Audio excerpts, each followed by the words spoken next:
हाँ जी। हेलो प्यारे बच्चों, ਅੱਜ ਆਪਾਂ ਬਹੁਤ ਹੀ ਇੰਪੋਰਟੈਂਟ ਲੈਕਚਰ ਕਰ ਲੱਗੇ ਹਾਂ। ਕਲਾਸ 10th ਮੈਥ ਚੈਪਟਰ 1 ਵਾਸਤਵਿਕ ਸੰਖਿਆਵਾਂ।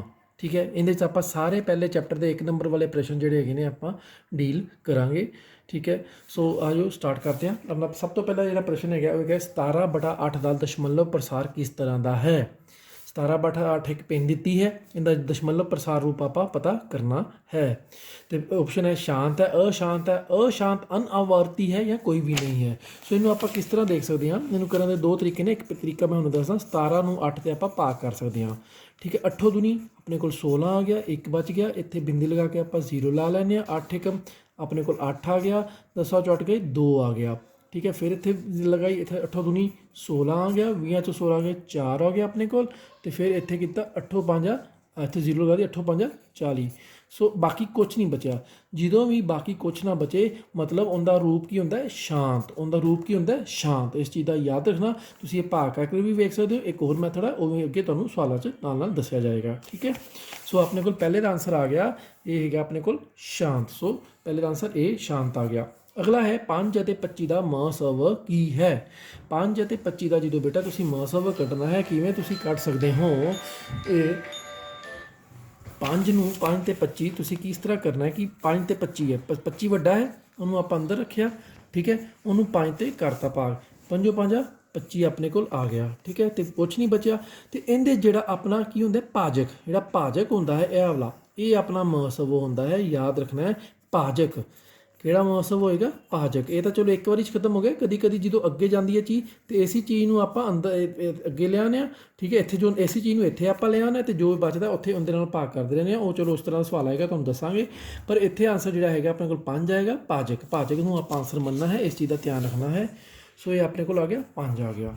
ठीक है, दैन संख्या 0.3 का भिन्न रूप की है। भिन्न रूप मतलब इन्हें आप बिंदी तोड़नी है। आपको पता बिंदी तो बाद एक अंक है, सो बिंदी तोड़ के की लगेगा, एक नाल 1 0 लग जाएगी। जिन्ने अंक होंगे बिंदी तो बाद उन्नियां 0 थले लग जाएंगे। सो 3 आ गया बटा 1। सो इसका आंसर अपने को आ जाएगा 3/10 अपने को आंसर आ जाएगा। सो नैक्सट है किसी परिमेय संख्या P/Q का दशमलव प्रसार शांत होता है ਜਦੋਂ ਕਿਊ ਦੇ ਗੁਣਨਖੰਡ ਡੈਸ਼ ਰੂਪ ਵਿੱਚ ਹੋਣ। ਕਿਊ ਮਤਲਬ ਹਰ ਦੇ ਗੁਣਨਖੰਡ ਕਿਸ ਰੂਪ ਵਿੱਚ ਹੋਣ।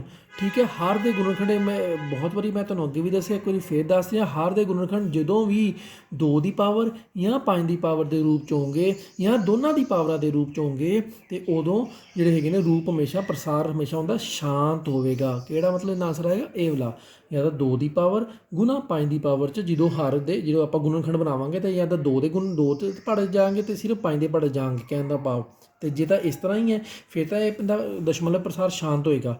ਠੀਕ ਹੈ, ਜੇ ਨਹੀਂ ਇਸ ਤਰ੍ਹਾਂ ਫਿਰ ਇਹਦਾ ਦਸ਼ਮਲਵ ਪ੍ਰਸਾਰ ਸ਼ਾਂਤ ਨਹੀਂ ਹੋਵੇਗਾ। ਮੈਂ ਰਿਪੀਟ ਕਰ ਰਿਹਾ, ਕੱਲਾ 2 ਦਾ ਵੀ ਹੋ ਸਕਦਾ ਹੈ, ਕੱਲਾ 5 ਦਾ ਵੀ ਹੋ ਸਕਦਾ ਤੇ ਦੋਨਾਂ ਦੀ ਗੁਣਾ ਵੀ ਹੋ ਸਕਦੀ ਹੈ। ਠੀਕ ਹੈ, ਸੋ ਇਹਦਾ ਆਂਸਰ ਡੀ ਹੈ। ਅਗਲਾ ਹੇਠ ਲਿਖਿਆਂ ਵਿੱਚੋਂ ਕਿਹੜੀ ਪਰਿਮੇਯ ਸੰਖਿਆ ਹੈ। ਹੁਣ ਇਹਦੇ 'ਚ ਆਪਣੇ ਕੋਲ ਇੱਥੇ ਜਿਹੜਾ ਹੈਗਾ ਇਹ ਕਿਹੜੀ ਕਹਿੰਦਾ ਪਰਿਮੇਯ ਸੰਖਿਆ ਹੈਗੀ ਹੈ ਆਪਣੇ ਕੋਲ। ਇਹਦੇ ਕੋਲ ਆਪਣੇ ਕੋਲ ਸਭ ਤੋਂ ਪਹਿਲੇ ਵੇਖੋ √5 ਹੈ। √5 ਆਪਣੇ ਕੋਲ ਆਪਾਂ ਨੂੰ ਪਤਾ ਰੂਟ ਵਾਲੀ ਜਿਹੜੀ ਸੰਖਿਆ ਜਿੰਦਾ ਅੱਗੋਂ ਰੂਟ ਦਸ਼ਮਲਵ 'ਚ ਨਿਕਲਦਾ ਹੈਗਾ ਸਿੱਧਾ, ਮਤਲਬ ਜਿੰਦਾ ਪੂਰਨ ਵਰਗ ਨਹੀਂ ਹੈਗਾ, ਉਹ ਆਪਣੇ ਕੋਲ ਪਰਿਮੇਯ ਸੰਖਿਆ ਨਹੀਂ ਹੁੰਦੀ ਹੈ। ਸੋ ਇਹ ਅਪਰਿਮੇਯ ਹੈ। √3 ਵੀ ਅਪਰਿਮੇਯ ਹੈ। ਤੇ √4 ਜਿਹੜਾ ਹੈਗਾ ਹੈ ਇਹ ਪਰਿਮੇਯ ਕਿ ਅਪਰਿਮੇਯ ਹੈ। √4 ਦਾ ਵਰਗਮੂਲ ਨਿਕਲਦਾ ਹੈ। 4 ਦਾ ਵਰਗਮੂਲ ਕੀ ਹੁੰਦਾ ਹੈ, ਸਕੁਅਰ ਰੂਟ ਕੀ ਹੁੰਦਾ ਹੈ 2। ਸੋ 2 ਕੀ ਹੋਇਆ ਆਪਣੇ ਕੋਲ ਪਰਿਮੇਯ ਹੋਇਆ। ਸੋ ਇਹਦਾ ਆਂਸਰ ਆ ਗਿਆ ਇਹ ਆਪਣੇ ਕੋਲ ਆਂਸਰ ਆ ਗਿਆ ਤੇ ਡੀ √7 ਅਪਰਿਮੇਯ ਹੀ ਹੈ।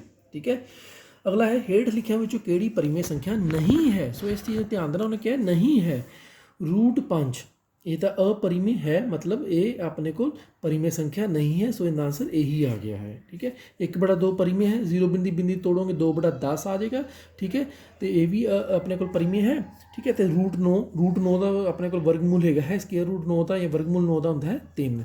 ਸੋ ਆਪਣੇ ਕੋਲ ਆ ਗਿਆ। ਸੋ ਮਤਲਬ ਜਿਹੜੀ ਪਰਿਮੇਯ ਨਹੀਂ ਹੈ ਸੋ ਉਹ ਆਪਣੇ ਕੋਲ √5 ਆਂਸਰ ਬਚਿਆ ਸੀ। ਮੈਂ ਬਾਕੀ ਤੁਹਾਨੂੰ ਵੈਸੇ ਐਕਸਪਲੇਨ ਕਰਤੇ ਨੇ। 2 ਲਗਾਤਾਰ ਅਭਾਜ ਸੰਖਿਆਵਾਂ ਦਾ ਮਸਵ ਮਤਲਬ HCF ਕੀ ਹੁੰਦਾ ਹੈ। ਕਦੀ ਵੀ 2 ਲਗਾਤਾਰ ਅਭਾਜ ਸੰਖਿਆਵਾਂ ਹੋਣਗੀਆਂ, 2 ਭਾਜ ਸੰਖਿਆ ਵੀ ਹੋਣੀ ਜਾਂ 2 ਲਗਾਤਾਰ ਸੰਖਿਆ ਹੋਵੇ ਇਹਨਾਂ ਦਾ HCF ਹਮੇਸ਼ਾ ਆਪਣੇ ਕੋਲ 1 ਆਵੇਗਾ। ਇਸ ਚੀਜ਼ ਨੂੰ ਤੁਸੀਂ ਯਾਦ ਰੱਖਣਾ ਹੈ। ਅਗਲਾ ਹੈ 3 ਅਤੇ 4 ਦਾ ਲਸਵ ਮਤਲਬ ਐਲਸੀਐਮ ਕੀ ਹੈ। ਕਦੀ ਵੀ ਜਿਹੜੀ ਦੋ ਸੰਖਿਆ ਲਗਾਤਾਰ ਹੋਣ ਉਹਨਾਂ ਦਾ ਲਸਵ ਕੱਢਣਾ ਹੋਵੇ ਉਹਨਾਂ ਨੂੰ ਆਪਸ 'ਚ ਸਿਰਫ ਗੁਣਾ ਕਰ ਦਈਦੀ ਹੈ ਤਾਂ ਆਪਣੇ ਕੋਲ ਲਸਵ ਆ ਜਾਂਦਾ ਹੈ। 3 ਚੌਕੀ 12, ਸੋ ਇਹਦਾ ਲਸਵ ਕੀ ਆਏਗਾ 12।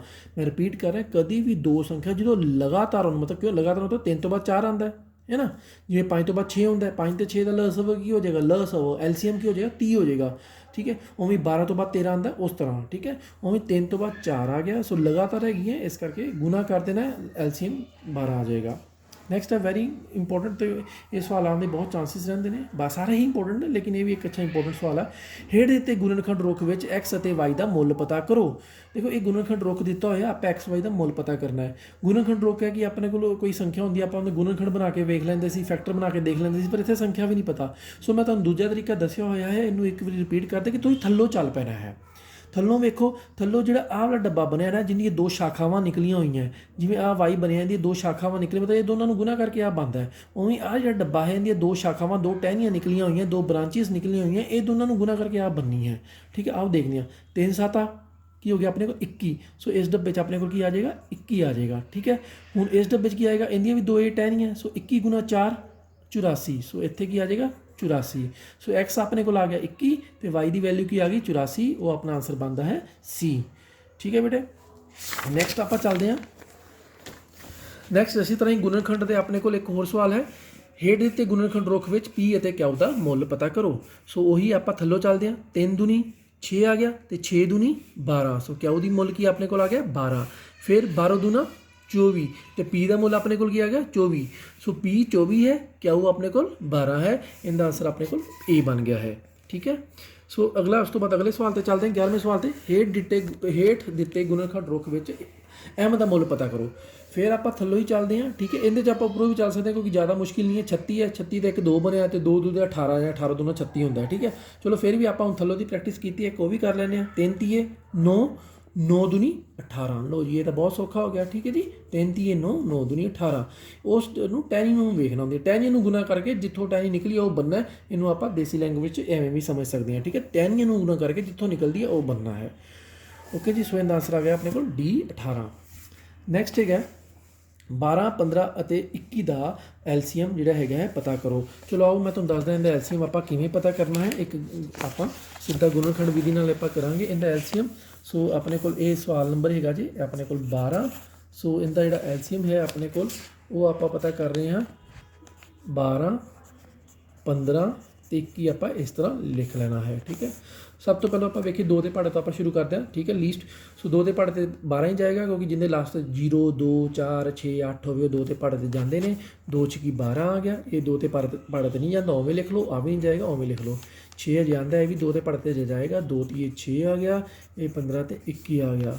ਫਿਰ ਹੁਣ 2 ਦੇ ਪਹਾੜੇ ਤੇ ਕੋਈ ਨਹੀਂ ਜਾਂਦਾ। 2 ਦੇ ਪਹਾੜੇ ਤੋਂ ਬਾਅਦ 3 ਦੀ ਵਾਰੀ ਆਉਂਦੀ ਹੈ, ਸੋ 3 ਦੇ ਪਹਾੜੇ ਤੇ ਆਪਾਂ ਨੂੰ ਪਤਾ 3 × 3 ਤੇ 3 5 15, 3 7 21 ਆ ਗਿਆ। ਹੁਣ ਇਹ ਸਿੱਧਾ ਹੀ ਆਪਣੇ ਕੋਲ 5 ਦੇ ਪਹਾੜੇ ਜਾਏਗਾ, ਆਪਾਂ 5 × 5 ਤੇ ਹੁਣ ਜਿਹੜਾ ਇਕੱਲਾ 7 ਰਹਿ ਗਿਆ ਆਪਣੇ ਕੋਲ 7 ਦੇ ਪਹਾੜੇ ਤੇ ਜਾਏਗਾ। ਆਪਣੀ ਗੱਲ ਹੈ ਕਿ ਆਪਾਂ ਐਲਸੀਐਮ ਪਤਾ ਕਰਨਾ ਹੈ। ਐਲਸੀਐਮ 'ਚ ਕੀ ਹੋਏਗਾ, ਆਪਾਂ ਜਿਹੜੀ ਸਾਰੀਆਂ ਚੀਜ਼ਾਂ ਆਪਣੇ ਕੋਲ ਆਈਆਂ ਹੈ, ਠੀਕ ਹੈ, ਇਹ ਜਿਹੜੀ ਚੀਜ਼ਾਂ ਆਈਆਂ ਜਿਹਨੂੰ ਮੈਂ ਸਰਕਲ ਕੀਤਾ ਹੈ ਇਹਨਾਂ ਨੂੰ ਆਪਾਂ ਗੁਣਾ ਕਰਾਂਗੇ।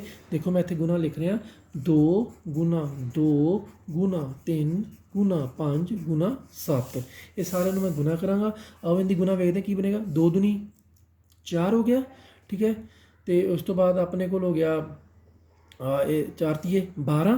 ਠੀਕ ਹੈ, 12 5 60 ਤੇ 60 7 60 7 ਆਪਣੇ ਕੋਲ ਹੁੰਦਾ ਹੈ। 60 ਗੁਣਾ 7 ਜਦੋਂ ਆਪਾਂ ਕਰਾਂਗੇ 7 6 42 ਤੇ 420 ਆਪਣੇ ਕੋਲ ਆਨਸਰ ਆ ਜਾਏਗਾ। ਸੋ ਇੱਧਰ ਆਪਾਂ ਆਪਣਾ ਸਵਾਲ 'ਚ ਚੱਲੀਏ। ਆਓ ਦੇਖਦੇ ਹਾਂ ਇੱਥੇ ਆਪਣੇ ਕੋਲ ਆਨਸਰ ਕੀ ਆ ਗਿਆ 420 ਆ ਗਿਆ ਹੈ। ਹੁਣ ਨੈਕਸਟ ਚੱਲਦੇ ਹਾਂ। ਜੇਕਰ A ਅਤੇ B ਧਨਾਤਮਕ ਤੇ ਧਿਆਨ ਦੇਣਾ ਧਨਾਤਮਕ ਸੰਖਿਆਵਾਂ ਹੋਣ ਤਾਂ HCF A B ਦੋਨੋਂ ਨੰਬਰਾਂ ਦਾ ਗੁਣਾ LCM A B ਦੋਨੋਂ ਨੰਬਰਾਂ ਦਾ ਬਰਾਬਰ ਕਿਹਦੇ ਬਰਾਬਰ ਹੋਏਗਾ।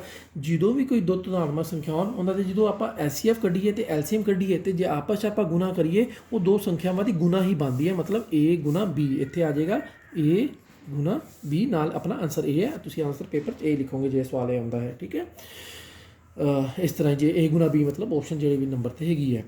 ਨੈਕਸਟ ਹੈ ਪਰਿਮੇय ਸੰਖਿਆ 13 ਬਟਾ 31 25 ਦਾ ਦਸ਼ਮਲਵ ਪ੍ਰਸਾਰ ਕੀ ਹੈ। ਆਓ ਹੁਣ ਮੈਂ ਤੁਹਾਨੂੰ ਇਹਦਾ ਦੱਸਦਾ ਕਿ ਇਸ ਤਰ੍ਹਾਂ ਹੁਣ ਤੁਸੀਂ ਕਹੋਗੇ ਸਰ ਇਸ ਤੇ ਇੰਨੀ ਵੱਡੀ ਭਾਗ ਕਰਾਂਗੇ, ਨਹੀਂ ਇਹਨੂੰ ਭਾਗ ਨਹੀਂ ਕਰਾਂਗੇ, ਇਹਨੇ ਆਪਾਂ ਗੁਣਨਖੰਡ ਬਣਾ ਕੇ ਵੇਖਾਂਗੇ ਕੀ ਤਰੀਕਾ। ਜੇ 2 ਦੀ ਪਾਵਰ 5 ਦੀ ਪਾਵਰ ਜਾਂ ਦੋਨਾਂ ਦੀ ਪਾਵਰ ਆਵੇ ਤਾਂ ਆਪਣਾ ਇਹ ਸ਼ਾਂਤ ਹੈ, ਨਹੀਂ ਤੇ ਅਸ਼ਾਂਤ ਹੈ। ਆਓ ਇਹਨੂੰ ਆਪਾਂ ਚੈੱਕ ਕਰਦੇ ਹਾਂ 14ਵੇਂ ਸਵਾਲ ਦਾ 13 ਬਟਾ 31 25 ਨੂੰ। ਸੋ 14ਵਾਂ ਸਵਾਲ ਆਪਣੇ ਕੋਲ 13 ਬਟਾ 31 25, ਠੀਕ ਹੈ ਜੀ। ਆਪਾਂ 31 25 ਦੇ ਗੁਣਨਖੰਡ ਬਣਾਵਾਂਗੇ। ਸੋ ਲਾਸਟ ਤੇ 5 ਲੱਗਿਆ, ਆਪਾਂ ਸਿੱਧਾ ਹੀ 5 ਤੇ ਪੜਦੇ ਕਰਦੇ ਹਾਂ, ਠੀਕ ਹੈ। 5 ਛਿਕਾ 30, 1 ਬਚਿਆ, 5 दूनी 10, 2 बचे, 5 5 25, फिर 5 ਤੇ ਜਾਏਗਾ, 5 एकम 5 आ गया, 6 चो 5 गए 1, 12 बन गया, 5 दूनी 10, 12 चो 10 गए 2, फिर 2 बच गया, 2 25 बन गया, 5 5 25 आ गया, फिर 5 दूनी 10, 2 बच गए, 5 5 25, फिर 5 5 25 ਤੇ 5 एकम 5।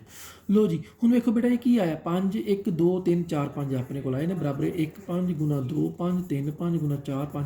ਦੇਖੋ ਇਹ ਸਾਰਾ ਦਾ ਸਾਰਾ 5 ਦੀ ਪਾਵਰ ਕਿੰਨੀ ਆ ਗਈ 1 2 3 4 5 ਦੀ ਪਾਵਰ 5 ਆਇਆ।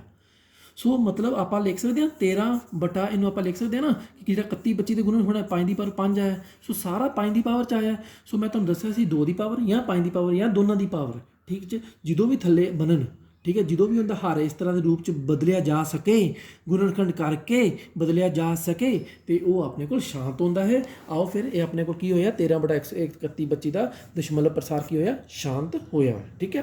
ਤੁਸੀਂ ਇਹ ਰਫ ਕੰਮ ਆਪਣਾ ਜ਼ਰੂਰ ਉਤਾਰਨ ਲੱਗੇ, ਨਾਲ ਨਾਲ ਆਪਣੀ ਕਾਪੀਆਂ 'ਤੇ ਕਰਨਾ, ਓਕੇ, ਤਾਂ ਕਿ ਤੁਹਾਨੂੰ ਜਿਹੜਾ ਹੈਗਾ ਹੈ ਇਹ ਆਪਣੇ ਜਿਹੜੀ ਚੀਜ਼ ਦਾ ਇਹ ਬਾਅਦ 'ਚੋਂ ਵੀ ਧਿਆਨ ਰਵੇ। ਅਗਲਾ ਹੈ 17 23 ਤੇ 29 ਦਾ ਮਹਾਸਵ ਕੀ ਹੈ।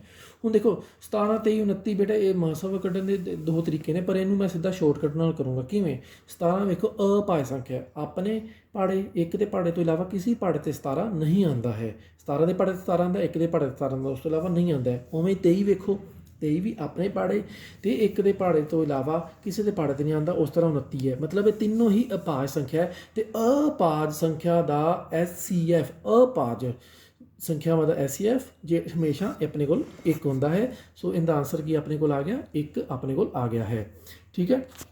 ਦੈਨ ਉਸ ਤੋਂ ਬਾਅਦ ਆਪਾਂ ਅਗਲੇ ਸਵਾਲ 'ਚ ਚੱਲਦੇ ਹਾਂ 17 23 ਤੇ 29 ਦਾ LSV ਆਪਣੇ ਕੋਲ ਕੀ ਹੈ। ਉਹ ਇਹ ਸਵਾਲ ਨੂੰ ਮੈਂ ਪੂਰਾ ਕਰਦਾ, 1 ਮਿੰਟ ਜਿਹੜਾ ਮੈਨੂੰ ਦਿਓ,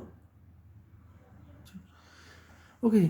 ਸੋ ਇਹਦੇ 'ਚ ਆਪਣੇ ਕੋਲ ਇਹ ਮੈਂ ਆਪਸ਼ਨਸ ਲਿਖਤੀਆਂ। ਸੋ ਇਹਦੇ ਜਦੋਂ ਵੀ ਬੇਟਾ ਅਭਾਜ ਸੰਖਿਆ ਹੁੰਦੀ ਆਪਾਂ ਉੱਪਰ ਹੀ ਕਰਕੇ ਹਟਿਆ, ਇਹ ਵੀ ਅਭਾਜ ਹੈ, ਆ ਵੀ ਅਭਾਜ ਹੈ ਤੇ ਆ ਵੀ ਅਭਾਜ ਹੈ। ਜਦੋਂ ਵੀ ਅਭਾਜ ਸੰਖਿਆ ਦਾ LCM ਹੈ, ਤੁਹਾਨੂੰ ਯਾਦ ਹੋਵੇ ਆਪਾਂ ਪਿੱਛੇ ਇੱਕ ਸਵਾਲ 'ਚ ਕੀਤਾ ਸੀ ਕਿ ਇੱਥੇ ਆਪਾਂ ਅਭਾਜ ਸੰਖਿਆ ਦਾ ਆ ਰਿਹਾ 8ਵਾਂ ਸਵਾਲ ਕੀਤਾ ਸੀ ਅਭਾਜ ਸੰਖਿਆ ਦਾ ਜਿਹੜਾ LCM ਸੀ। ਜਦੋਂ ਵੀ ਅਭਾਜ ਜਿਹੜੀਆਂ ਸੰਖਿਆਵਾਂ ਇੱਥੇ ਲਗਾਤਾਰ ਰਹੀ ਹੈ, ਠੀਕ, ਇੱਥੇ ਲਗਾਤਾਰ ਹੈ, ਸੌਰੀ ਅਭਾਜ ਸੰਖਿਆ ਇੱਥੇ ਹੈ। ਅਭਾਜ ਸੰਖਿਆਵਾਂ ਦਾ ਜਿਹੜਾ LCM ਹੁੰਦਾ ਹੈ ਉਹ ਆਪਣੇ ਕੋਲ ਹਮੇਸ਼ਾ ਉਹਨਾਂ ਨੂੰ ਗੁਣਾ ਕਰਕੇ ਵੀ ਆ ਜਾਂਦਾ ਹੈ ਡਾਇਰੈਕਟ। ਲਗਾਤਾਰ ਦਾ ਵੀ ਸਿੱਧਾ ਗੁਣਾ ਆ ਜਾਂਦਾ, ਇਹਦਾ ਵੀ ਗੁਣਾ ਕਰਕੇ ਆ ਸਕਦਾ। 17 ਗੁਣਾ 23 ਗੁਣਾ 29, ਜਦੋਂ ਤੁਸੀਂ 17 ਨੂੰ 23 ਨਾਲ ਗੁਣਾ ਕਰੋਗੇ, 23 ਨੂੰ 29 ਨਾਲ ਗੁਣਾ ਕਰੋਗੇ, ਤੁਹਾਡੇ ਕੋਲ ਆਨਸਰ ਆ ਜਾਏਗਾ ਆਪਣੇ ਕੋਲ 11339। ਮਤਲਬ ਸਿੰਪਲ ਤੁਸੀਂ ਇਹਦੇ 'ਚ ਕੀ ਸਿੱਖਿਆ, ਇਹਦੇ ਤੁਸੀਂ ਆਹ ਸਿੱਖਿਆ ਕਿ ਅਭਾਜ ਸੰਖਿਆਵਾਂ ਦਾ LCM ਕੱਢਣਾ ਹੋਵੇ, ਜੇ ਸੰਖਿਆਵਾਂ ਅਭਾਜ ਹੋਣ ਤੇ ਉਹਨਾਂ ਨੂੰ ਆਪਸ 'ਚ ਗੁਣਾ ਕਰ ਦੇਣੀ ਹੈ। ਇਹ ਲਾਈਨ ਮੇਰੀ ਤੁਸੀਂ 2-3 ਵਾਰੀ ਸੁਣਨੀ ਹੈ, ਠੀਕ ਹੈ ਜੀ। ਹੁਣ ਆਪਾਂ ਚੱਲਦੇ ਬੇਟਾ ਇਸੀ ਚੈਪਟਰ ਦੇ ਆਪਣੇ ਕੋਲ ਸਹੀ ਤੇ ਗਲਤ ਆ ਗਏ ਨੇ। ਸਹੀ ਗਲਤ ਆਪਣੇ ਕੋਲ ਕਿਸ ਤਰ੍ਹਾਂ ਹੈ ਦੇਖੋ। ਪਹਿਲਾ ਹੈਗਾ 2 ਸੰਖਿਆਵਾਂ ਦਾ LSV ਛੋਟੇ ਤੋਂ ਛੋਟੇ ਸਾਂਝਾ ਗੁਣਜ ਹੁੰਦਾ ਹੈ। ਬਿਲਕੁਲ ਸਹੀ ਜੀ। 2 ਸੰਖਿਆ ਦਾ ਜਦੋਂ LCM ਕੱਢੀਏ ਆਪਾਂ ਲਘੁੱਤਮ ਸਮਾਵਰਤਕ ਜਾਂ LCM ਲੀਸਟ ਕਾਮਨ ਮਲਟੀਪਲ ਘੱਟੋ ਘੱਟ ਆਪਣੇ ਕੋਲ ਉਹਦਾ ਛੋਟਾ ਗੁਣਜ ਹੁੰਦਾ ਹੈ। ਇਹ ਆਪਣੇ ਕੋਲ ਸਹੀ ਹੈ। ਅਗਲਾ ਕੀ ਹੇਠ ਦਿੱਤੀਆਂ ਸੰਖਿਆਵਾਂ ਇੱਕ ਪਰਿਮੇਯ ਸੰਖਿਆ ਹੈ। ਆਪਣੇ ਕੋਲ ਇੱਥੇ ਹੇਠ ਦਿੱਤੀਆਂ ਸੰਖਿਆਵਾਂ 'ਚ ਇਹਦੇ 'ਚ ਆਪਾਂ ਇੱਕ ਸੰਖਿਆ ਪਾ ਦਿੰਦੇ ਹਾਂ, ਜਿਵੇਂ ਹੇਠਾਂ ਦਿੱਤੀ 'ਚ ਆਪਾਂ ਮੰਨ ਲੈਂਦੇ ਇੱਕ √7 ਪਾ ਦਿੰਦੇ ਹਾਂ, ਠੀਕ ਹੈ, ਅਤੇ ਦੂਜੀ ਪਾ ਦਿੰਦੇ ਹਾਂ ਆਪਣੇ ਕੋਲ 0.120, ਠੀਕ ਹੈ, ਐਂਡ ਸੋ ਔਨ। ਸੋ ਹਾਂਜੀ ਇਹ ਦੋਨੋਂ ਆਪਣੇ ਕੋਲ ਪਰਿਮੇਯ ਸੰਖਿਆ ਨਹੀਂ ਹੈ, ਇਹ ਦੋਨੋਂ ਹੀ ਆਪਣੇ ਕੋਲ अपरिमेय संख्या है। √7 भी ਤੇ ਇਹ ਵਾਲੀ ਵੀ। ਇਹ ਕਿਉਂ अपरिमेय है क्योंकि अशांत है, क्योंकि बिंदी बिंदी का मतलब है कि ਇਹਦੀ ਭਾਗ खत्म नहीं हो रही, बाकी कुछ नहीं बच रहा, चली जा रही है। ਤੇ ਅਨਆਵਰਤੀ ਵੀ ਹੈ, ਰਿਪੀਟ ਨਹੀਂ ਹੋ ਰਹੀ। 12 ਤੋਂ ਬਾਅਦ ਤੁਸੀਂ ਕਹੋਗੇ ਸਰ 12 ਰਿਪੀਟ ਹੋ ਰਿਹਾ, ਨਹੀਂ, 120 ਤੋਂ ਬਾਅਦ 1200 ਰਿਪੀਟ ਹੋ ਰਿਹਾ, ਠੀਕ ਹੈ। ਸੋ ਅਨਆਵਰਤੀ, ਸੋ ਦੋਨੋਂ ਦੀ ਸੋਨੀ अपरिमेय है। ਸੋ ਇਹ ਆਪਣੇ ਕੋਲ ਗਲਤ ਆ ਗਿਆ। ਅਗਲਾ ਇੱਕ ਅਭਾਜ ਸੰਖਿਆ ਦੇ 2 ਗੁਣਨਖੰਡ ਹੁੰਦੇ ਨੇ। ਬਿਲਕੁਲ ਸਹੀ। ਅਭਾਜ ਸੰਖਿਆ ਹੁਣੇ ਆਪਾਂ ਕਰਕੇ ਹਟੇ ਜਿਹੜੀ ਆਪਣੇ ਪਹਾੜੇ ਤੇ 1 ਦੇ ਪਹਾੜੇ ਤੇ ਜਾਂਦੀ ਹੈ, ਇਸ ਤੋਂ ਇਲਾਵਾ ਕਿਤੇ ਨਹੀਂ ਜਾਂਦੀ। ਸੋ ਇਹਦੇ 2 ਗੁਣਨਖੰਡ ਹੁੰਦੇ ਨੇ, ਇਹ ਬਿਲਕੁਲ ਆਪਣਾ ਸਹੀ ਹੈ। ਅਗਲਾ SCF A ਗੁਣਾ B ਤੇ ਗੁਣਾ LCM ਦੋਨਾਂ ਨੰਬਰਾਂ ਦਾ ਬਰਾਬਰ ਇਹ ਜਮਾ ਵੀ ਹੁੰਦਾ ਨਹੀਂ, ਅਜੇ ਆਪਾਂ ਪਿੱਛੇ ਕਰਕੇ ਹਟੇ ਹਾਂ ਕਿ ਐਸਸੀਐਫ ਤੇ ਐਲਸੀਐਮ ਦੋ ਨੰਬਰਾਂ ਦਾ ਜਦੋਂ ਐਸਸੀਐਫ ਐਲਸੀਐਮ ਨੂੰ ਗੁਣਾ ਕਰਾਂਗੇ ਦੋ ਨੰਬਰਾਂ ਦੇ ਤੇ ਉਹ ਬਰਾਬਰ ਹੋਏਗਾ ਦੋਨੋਂ ਨੰਬਰਾਂ ਦੀ ਗੁਣਾ। ਸੋ ਇਹ ਆਪਣੇ ਕੋਲ ਗਲਤ ਹੈ, ਇੱਥੇ ਇਹ ਗੁਣਾ ਵੀ ਆਉਣਾ ਚਾਹੀਦਾ ਸੀ। ਰੂਟ 4 ਇੱਕ ਪਰਿਮੇय ਸੰਖਿਆ ਹੈ, ਬਿਲਕੁਲ ਸਹੀ ਜੀ। ਰੂਟ 4 ਦਾ ਵਰਗਮੂਲ ਆਪਾਂ ਕੱਢਾਂਗੇ, ਸਕੁਅਰ ਰੂਟ ਕੱਢਾਂਗੇ 2 ਆਏਗਾ, ਇਹ ਆਪਣੇ ਕੋਲ ਇੱਕ ਪਰਿਮੇय ਸੰਖਿਆ ਹੈ। ਨੈਕਸਟ ਆਪਣੇ ਕੋਲ ਹੈਗਾ ਹੈ ਜੇਕਰ x ਬਰਾਬਰ ਹੈ p ਬਟਾ ਕਿਊ ਇੱਕ ਪਰਿਮੇय ਸੰਖਿਆ ਇਸ ਤਰ੍ਹਾਂ ਦੀ ਹੈ ਕਿ ਕਿਊ 2 ਦੀ n 5 ਦੀ m ਦੇ ਰੂਪ ਦਾ ਹੈ ਤੇ ਜਿੱਥੇ n ਅਤੇ m ਧਨਾਤਮਕ ਸੰਖਿਆ ਹਨ ਤਾਂ x ਦਾ ਦਸ਼ਮਲਵ ਵਿਸਤਾਰ ਸ਼ਾਂਤ ਹੁੰਦਾ ਹੈ। ਬਿਲਕੁਲ ਹੁਣੇ ਮੈਂ ਤੁਹਾਨੂੰ ਦੱਸਿਆ ਕਿ ਜਦੋਂ ਵੀ ਕਿਊ ਮਤਲਬ ਹਰ ਜਦੋਂ ਵੀ 2 ਦੀ ਪਾਵਰ 5 ਦੀ ਪਾਵਰ ਜਾਂ ਦੋਨਾਂ ਦੀ ਪਾਵਰ ਆਵੇ ਤਾਂ ਉਹਦਾ ਦਸ਼ਮਲਵ ਪ੍ਰਸਾਰ ਸ਼ਾਂਤ ਹੁੰਦਾ ਹੈ। ਇਹ ਆਪਣਾ ਸਹੀ ਹੋ ਗਿਆ ਹੈ। ਫਿਰ ਮੈਂ ਆਪਾਂ ਕੀਤਾ ਸੀ ਪਾਈ ਇੱਕ ਅਪਰਿਮੇय ਸੰਖਿਆ ਹੈ। ਬਿਲਕੁਲ ਬੇਟਾ ਇਹ ਯਾਦ ਰੱਖਣਾ ਆਪਣੇ ਕੋਲ, ਬਿਲਕੁਲ ਟਿਪਸ ਤੇ ਯਾਦ ਰੱਖਣਾ, ਪਾਈ ਇੱਕ ਆਪਣੇ ਕੋਲ ਇੱਕ ਅਪਰਿਮੇय ਸੰਖਿਆ ਹੈ। फिर 8वां है कि ये फार्मूला सही है, कि ये सूत्र सही है, कि यह सूत्र सही है। हाँ जी बिल्कुल बेटा, भाज बराबर भाजक गुना भागफल जमा बाकी। बिल्कुल जी ये आप किया होया, ठीक है।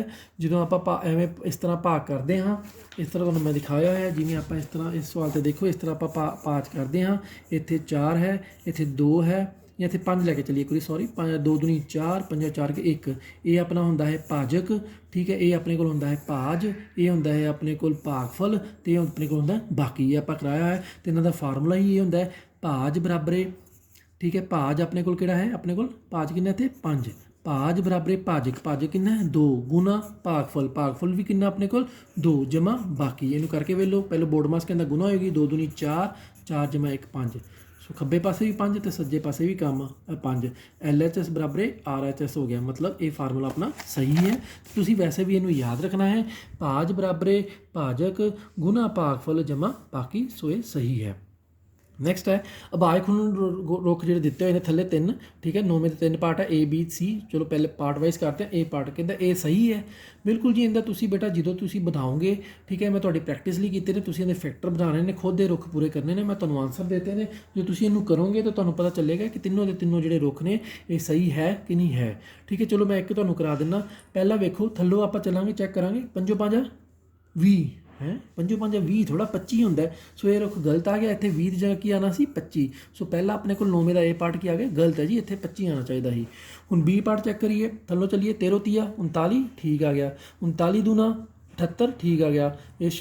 ये दोनों टहनी है ना, तो टहनी जी इतों निकलती उन्होंने गुना करीदा। 78 दूना 156 होंगे, ये रुख अपने को सही है। उवें ये चलो इनू जरूर करना है, तुहाडी किताब च दिते गए सारे सवाल ने।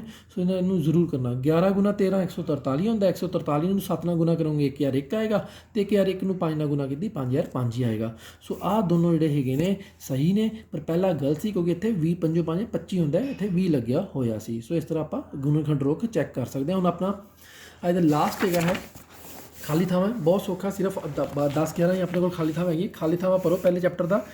बिना लंबी वंड प्रक्रिया करते दसो कि 1/8 का दशमलव प्रसार शांत है कि शांत है। कहता हुण तुसीं गुणनखंड नहीं बनाने, ना ही तुसीं वो भाग करनी है, उवें मैनूं दसो। बहुत सौखा बेटे। 1/8 नूं आपां की लिख सकते, 1/8 दी 8 नूं 1/1 नूं तो 1 लिखांगे, बट नूं 8 नूं की लिखदे 2 की पावर 3, क्योंकि 2 नूं जो 3 वारी गुना करोगे, या कह लो कि 2 का घन, या कह लो 2 का क्यूब 8 ही होंदा। 2 गुना 2 गुना 2, ठीक है। सो आप लिख सकते हैं 8 नूं। सो ये 2 की पावर च आ गया। तो तुहानूं मैं दस्सिया सी हुणे पिछे कि जो 2 की पावर 5 की पावर या दोनों की पावर च आवे तो उनका रूप की होंदा शांत। सो पहले च आपां पढ़ांगे शांत है जी, ठीक है जी। दूजा रूट 13 एक डैश संख्या है। रूट 13 का कोई इत्थे वर्गमूल नहीं निकलता है, पूर्ण वर्ग नहीं है। सो रूट 13 अपने को की हो गया, एक अपरिमेय संख्या है। इत्थे आपां पढ़ांगे अपरिमेय संख्या। अगला जी SCF 306 गुना 657 बराबर 9 दिता है। LCM इनका कहता पता करो। हुण अपने को 2 नंबर दिता, इनू आप ले लेने ए अपने को हो गया B। आओ मैं तुहानूं ये सवाल करके दिखाना। ये देखो SCF अपने को दिता है 2 नंबर, किहड़े 2 नंबर है 306 गुना 657, उनका दिता है 9, तो कहता है LCM जिहड़ा हैगा है पता करो, ठीक है। हुण आपां नूं पता है बेटा फार्मूला आपां हुणे पिछे कीता सी, SCF दोनों नंबरां दा गुना LCM दोनों नंबरों का बराबर दोनों नंबर की गुना होती है, ठीक है। SCF आपको कितना दिता है, आ दिता 9 पुट करता। LCM कहता लभना है, ये आप लभना है, ठीक है। 2 नंबर अपने को 306 तो दूजा है 657, ये अपना लभना है। तो नंबर कितने ने बराबर ए अपने को 306 ਗੁਣਾ b ਆਪਣੇ ਕੋਲ 657। ਸੋ ਇਹਦੇ 'ਚ LCM ਨੂੰ ਆਪਾਂ ਮੈਂ ਖੱਬੇ ਪਾਸੇ ਰੱਖਾਂਗਾ ਅਤੇ 9 ਜਿਹੜਾ ਉਹਦੇ ਨਾਲ ਗੁਣਾ ਹੋ ਰਿਹਾ, ਗੁਣਾ ਵਾਲੀ ਚੀਜ਼ ਉਦੋਂ ਜਾ ਕੇ ਭਾਗ ਹੋ ਜਾਏਗੀ। 306 ਗੁਣਾ 657/9। ਸੋ ਇਹ ਦੇਖੋ 9 1 9 9 ਤੀਆ 27, 3 ਬਚੇ 36, 9 ਚੌਕਾ 36।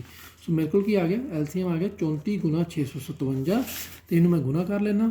657 ਨੂੰ ਜਦੋਂ ਮੈਂ 34 ਨਾਲ ਕਰਦਾ 4 7 28 8 2 ਆਂਸਰ ਲਾਏ 22 2 26 3 7 21 1 2 ਆਂਸਰ ਲਾਏ ਅਤੇ 15 ਅਤੇ 2 17 7 1 ਆਂਸਰ ਲਾਏ ਅਤੇ 18 ਅਤੇ 1 19 8 3 7 6 13 10 2 12 ਅਤੇ ਇਹਦਾ ਆਂਸਰ ਆ ਜਾਏਗਾ 22 338।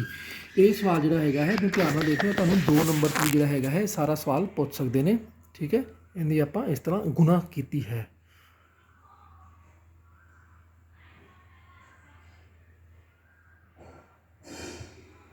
ਠੀਕ ਹੈ, ਹੁਣ ਆਪਾਂ ਅਗਲੇ ਸਵਾਲ ਤੇ ਚੱਲਦੇ ਹਾਂ।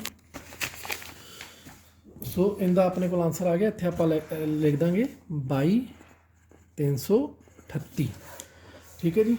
ਸੋ ਨੈਕਸਟ ਸਵਾਲ ਹੈ 27/6 ਦਾ ਦਸ਼ਮਲਵ ਪ੍ਰਸਾਰ ਰੂਪ ਕੀ ਹੈ। ਹੁਣ ਤੁਸੀਂ ਕਹੋਗੇ ਸਰ 27 'ਚ 6 ਤਾਂ ਹੁੰਦਾ 2 ਗੁਣਾ 3, ਇੱਥੇ 3 ਆ ਗਿਆ। ਨਹੀਂ ਬੇਟਾ, ਧਿਆਨ ਨਾਲ ਇਹਨੂੰ ਦੇਖੋ। ਜੇ ਤੁਸੀਂ 27/6, ਚਲੋ ਮੈਂ ਇੱਥੇ ਹੀ ਤੁਹਾਡੇ ਲਈ ਕਰਤਾ 27/6 ਨੂੰ ਤੁਸੀਂ ਕੀ ਲਿਖ ਸਕਦੇ ਹੋ, 2 ਗੁਣਾ 3 ਨਾ। ਠੀਕ ਹੈ, ਹੁਣ ਇੱਥੇ ਕਟਿੰਗ ਹੁੰਦੀ ਹੈ, 3 × 3 3 ਆਇਆ 27, ਕੀ ਬਚ ਗਿਆ 9/2। ਹੁਣ ਇਹਨੂੰ ਭਾਗ ਕਰਨ ਦੀ ਲੋੜ ਨਹੀਂ ਹੈਗੀ। ਠੀਕ ਹੈ, ਇਹਨੂੰ ਭਾਗ ਕਰਨ ਦੀ ਲੋੜ ਨਹੀਂ, ਪਤਾ ਥੱਲੇ 2 ਦੀ ਪਾਵਰ ਹੀ ਹੈਗੀ ਹੈ। ਸੋ ਇਹ ਸ਼ਾਂਤ ਹੀ ਹੋਵੇਗਾ। ਸੋ ਇਹਦਾ ਆਨਸਰ ਆ ਗਿਆ ਸ਼ਾਂਤ। ਓਕੇ ਜੀ, ਸੋ ਇਹਦਾ ਆਨਸਰ ਸ਼ਾਂਤ ਆ ਗਿਆ। ਨੈਕਸਟ ਹੈਗਾ ਆਪਣੇ ਕੋਲ 145/2 ਦੀ ਪਾਵਰ 7 ਗੁਣਾ 5 ਦੀ ਪਾਵਰ 7 ਦਾ ਦਸ਼ਮਲਵ ਪ੍ਰਸਾਰ ਡੈਸ਼ ਹੈ। ਸੋ ਨੀਚੇ 2 ਦੀ 5 ਦੀ ਪਾਵਰ ਦੋਨਾਂ ਦੀ ਗੁਣਾ ਹੈ। ਸੋ ਇਹਦਾ ਦਸ਼ਮਲਵ ਪ੍ਰਸਾਰ ਕੀ ਹੋਏਗਾ, ਸ਼ਾਂਤ ਹੋਵੇਗਾ। ਨੈਕਸਟ ਹੈ ਗੁਣਨਖੰਡ ਰੁੱਖ ਪੂਰਾ ਕਰੋ। ਤੁਹਾਨੂੰ ਕਿਹਾ ਸੀ ਥੱਲੋਂ ਚੱਲਣਾ ਹੈ। 5 7 35, ਇੱਥੇ ਕੀ ਆ ਗਿਆ 35 ਅਤੇ 35 ਦੂਣਾ 70। ਲਓ ਜੀ, ਇਹ ਪੂਰਾ ਹੋ ਗਿਆ। 7 ਦੂਣਾ 140 ਹੁੰਦਾ ਹੈ, ਆਪਣਾ ਸਹੀ ਬਣਿਆ ਹੈ। ਨੈਕਸਟ ਹੈਗਾ ਹਰ ਇੱਕ ਡੈਸ਼ ਸੰਖਿਆ ਨੂੰ ਡੈਸ਼ ਸੰਖਿਆ ਦੇ ਰੂਪ ਵਿੱਚ ਦਰਸਾਇਆ ਜਾ ਸਕਦਾ ਹੈ। ਠੀਕ ਹੈ, ਇਹਦੇ 'ਚ ਹੈਗਾ ਹਰ ਇੱਕ ਭਾਜ ਸੰਖਿਆ ਨੂੰ, ਕੋਈ ਵੀ ਭਾਜ ਸੰਖਿਆ ਉਹਦੇ ਗੁਣਨਖੰਡ ਬਣਾ ਕੇ ਆਪਾਂ ਉਹਨੂੰ ਅਭਾਜ ਸੰਖਿਆ ਵਿੱਚ ਦਰਸਾ ਸਕਦੇ ਹਾਂ, ਜੋ ਕਿ ਆਪਾਂ ਕਰ ਰਹੇ ਹਾਂ। ਇਹ ਭਾਜ ਸੰਖਿਆ ਸੀ, ਇਹਦੇ ਗੁਣਨਖੰਡ ਬਣਾਏ। ਵੇਖੋ ਲਾਸਟ 'ਤੇ ਅਭਾਜ ਸੰਖਿਆ 5 ਅਤੇ 7 ਦੋਨੋਂ ਆ ਗਈਆਂ ਹੈ ਨਾ। ਸੋ ਇਹ ਕੋਈ ਵੀ ਭਾਜ ਸੰਖਿਆ ਨੂੰ ਅਭਾਜ ਸੰਖਿਆ ਦੇ ਰੂਪ ਵਿੱਚ ਦਰਸਾਇਆ ਜਾ ਸਕਦਾ ਹੈ। ਲਾਸਟ ਆਪਣੇ ਕੋਲ ਹੈਗੇ ਨਾ, ਲਾਸਟ ਵਿੱਚ ਸਵਾਲ ਹੈਗੇ ਨਾ 0.120 1200 12000 ਇੱਕ ਡੈਸ਼ ਸੰਖਿਆ ਹੈ। ਅਪਰਿਮੇय ਪਰਿਮੇय ਅਭਾਜ ਭਾਜ। ਦੇਖੋ ਬੇਟਾ, ਇਹ ਸੰਖਿਆ ਜਿਹੜੀ ਹੈਗੀ ਬਿੰਦੀ ਮਤਲਬ ਇਹ ਕਿਤੇ ਇਹਦਾ ਕੁਝ ਬਾਕੀ ਜਿਹੜਾ ਰਹਿੰਦਾ ਪਿਆ, ਇਹ ਸ਼ਾਂਤ ਨਹੀਂ ਹੈਗੀ। ਇਹ ਪਹਿਲਾਂ ਤਾਂ ਅਸ਼ਾਂਤ ਹੈਗੀ ਹੈ, ਕਿਉਂਕਿ ਬਾਕੀ ਕੁਝ ਬਚਦਾ ਪਿਆ। ਦੂਜਾ, ਰਿਪੀਟ ਨਹੀਂ ਹੋ ਰਹੀ। ਠੀਕ ਹੈ, ਅਸ਼ਾਂਤ ਅਨਆਵਰਤੀ ਹੈ। 120 ਹੈ, ਫਿਰ 1200 ਹੈ, ਫਿਰ 12000 ਹੈ। ਇਹ ਰਿਪੀਟ ਵੀ ਨਹੀਂ ਹੋ ਰਹੀ। ਅਨਆਵਰਤੀ, ਆਵਰਤੀ ਹੁੰਦਾ ਰਿਪੀਟ, ਅਤੇ ਅਨਆਵਰਤੀ ਮਤਲਬ ਰਿਪੀਟ ਨਹੀਂ ਹੋ ਰਹੀ। ਅਸ਼ਾਂਤ ਵੀ ਹੋਵੇ ਅਤੇ ਅਨਆਵਰਤੀ ਵੀ ਹੋਵੇ। ਠੀਕ ਹੈ, ਅਸ਼ਾਂਤ ਵੀ ਹੋਵੇ ਅਤੇ ਅਨਆਵਰਤੀ ਵੀ ਹੋਵੇ ਤਾਂ ਸੰਖਿਆ ਹਮੇਸ਼ਾ ਅਪਰਿਮੇय ਰਹਿੰਦੀ ਹੈ। ਸੋ ਇਹਦਾ ਆਨਸਰ ਆਪਣੇ ਕੋਲ ਆਏਗਾ, ਇੱਥੇ ਤੁਸੀਂ ਅਪਰਿਮੇय ਫਿਲ ਕਰ ਦਿਓਗੇ। ਠੀਕ ਹੈ, ਅਪਰਿਮੇय। ਓਕੇ ਜੀ। ਨੈਕਸਟ ਹੈ ਉਹੀ ਆਪਣੇ ਕੋਲ ਆ ਗਿਆ ਭਾਜ ਬਰਾਬਰ ਡੈਸ਼ ਗੁਣਾ ਭਾਗਫਲ ਜਮਾ ਬਾਕੀ ਹੁੰਦੇ। ਆਪਾਂ ਕੀਤਾ ਜੀ ਭਾਜ ਬਰਾਬਰ ਭਾਜਕ ਗੁਣਾ ਭਾਗਫਲ ਜਮਾ ਬਾਕੀ। ਪਹਿਲੋਂ ਗੁਣਾ ਨੇ, ਫਿਰ ਜਮਾ ਨਹੀਂ ਹੈ। ਫਿਰ ਆਪਣੇ ਲਾਸਟ ਸਵਾਲ ਹੈ 7 ਅਤੇ 11 ਦਾ ਮਹੱਸਵ ਕੀ ਹੈ। ਸੋ ਦੋਨੋਂ ਵੇਖ ਲਓ ਤੁਸੀਂ, ਅਭਾਜ ਹੈ ਅਤੇ ਅਭਾਜ ਦਾ ਮਹੱਸਵ ਕੀ ਹੁੰਦਾ ਹੈ, 1 ਹੁੰਦਾ ਹੈ। SCF 1 ਹੁੰਦਾ ਹੈ। 8 ਅਤੇ 9 ਦਾ ਮਹੱਸਵ ਕੀ ਹੈ, ਇਹ ਦੋਨੋਂ ਲਗਾਤਾਰ ਸੰਖਿਆ ਹੈ। ਲਗਾਤਾਰ ਸੰਖਿਆ ਦਾ ਵੀ SCF ਕੀ ਹੁੰਦਾ ਹੈ, 1 ਹੁੰਦਾ ਹੈ। ਆਪਾਂ ਕੀਤਾ ਸੀ ਪਹਿਲੇ, ਮੈਂ ਰਿਪੀਟ ਕਰਾਂ, ਇਹ ਦੋਨੋਂ ਭਾਜ ਹੈ ਇਸ ਲਈ SCF 1 ਹੈ। ਇਹ ਦੋਨੋਂ ਲਗਾਤਾਰ ਹੈ ਇਸ ਲਈ SCF 1 ਹੈ। ਨੈਕਸਟ 2 ਅਤੇ 5 ਦਾ ਲਸਵ LCM ਕੀ ਹੈ, 2 ਅਤੇ 5। ਠੀਕ ਹੈ, ਇਹ ਦੋਨੋਂ ਅਭਾਜ ਹੈ। ਇਹ ਵੀ 2 ਵੀ ਅਭਾਜ ਹੈ, 5 ਵੀ ਅਭਾਜ ਹੈ। ਸੋ ਇਹਨਾਂ ਦਾ LCM ਵੀ ਕੀ ਹੋਏਗਾ, ਇਹਨਾਂ ਦਾ ਗੁਣਾ 2 ਗੁਣਾ 5, 2 ਗੁਣਾ 5 ਮਤਲਬ 10 ਆਪਣੇ ਕੋਲ ਆ ਗਿਆ ਹੈ। ਇਹ ਸਾਰੇ ਸਵਾਲ ਆ ਗਏ ਨੇ। ਤੁਸੀਂ ਇਹ ਸਾਰੇ ਸਵਾਲ ਇੱਕ ਇੱਕ ਕਰਕੇ ਕਰ ਲੈਣੇ। ਮੈਂ ਇੱਕ ਵਾਰੀ ਸਾਰੇ ਸਵਾਲ ਤੁਹਾਨੂੰ ਦਿਖਾ ਦਿੰਦਾ। ਠੀਕ ਹੈ, ਤਾਂ ਕਿ ਤੁਸੀਂ ਇਹਦੀ ਵੀਡੀਓ ਬਣਾ ਲੈਣਾ। ਠੀਕ ਹੈ, ਅਤੇ ਇਹਨੂੰ ਆਪਣਾ ਜਿਹੜਾ ਵੀਡੀਓ ਬਣਾ ਲੈਣਾ, ਇਹਨੂੰ ਕਾਪੀ 'ਤੇ ਉਤਾਰ ਲੈਣਾ ਅਤੇ ਰਫ ਕੰਮ ਜਿਹੜਾ ਹੈਗਾ ਹੈ ਉਹ ਮੈਂ ਜਿਹੜਾ ਕੀਤਾ ਨਾਲ ਉਹਨੂੰ ਜ਼ਰੂਰ ਕਰ ਲੈਣਾ।